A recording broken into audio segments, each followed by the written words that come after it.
இன்றைய நற்செய்தி, கிருபையினாலே விசுவாசத்தை கொண்டு ரட்சிக்கப்பட்டீர்கள். இது உங்களால் உண்டானதல்ல, இது தேவனுடைய ஈவு. எபேசியர் 2:8.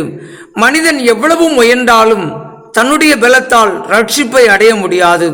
தேவன் தம்முடைய கருணையினாலே, தமது அன்பினாலே நம்மை தம்மிடத்தில் சேர்த்துக் கொள்கிறார். இது நம்முடைய முயற்சியினால் வந்ததல்ல, இது தேவனுடைய ஈவு, தேவனுடைய அன்பின் பரிசு. கிருபை என்பது மனிதன் பெற தகுதியில்லாத ஆசீர்வாதம். நம்மால் செய்யப்படுவது எதுவும் தேவனுடைய ரட்சிப்புக்கு விலை போட முடியாது. ஆனாலும் தேவன் தம்முடைய ஒரே பேரான குமாரனாகிய இயேசு கிறிஸ்துவின் மூலமாய் நம்மை தம்முடைய பிள்ளைகளாக ஏற்றுக்கொண்டார். அந்த கிருபை இன்று உங்கள் வாழ்க்கையின் ஒவ்வொரு நிகழ்விலும் வெளிப்படுகிறது. நீங்கள் வீழ்ந்தாலும் அவர் உங்களை எழுப்புகிறார். நீ சோர்ந்தாலும் அவர் உன்னை பலப்படுத்துகிறார்.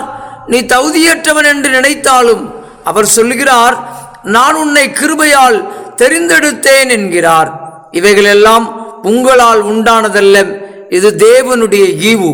மகனே, மகளே, நீ உன் திறமையால் அல்ல, என் கிருபையால் நிலைத்திருக்கிறாய். உன்னை தெரிந்தெடுத்தேன், உன்னை ரட்சித்தேன், இது என் பரிசு என்கிறார்.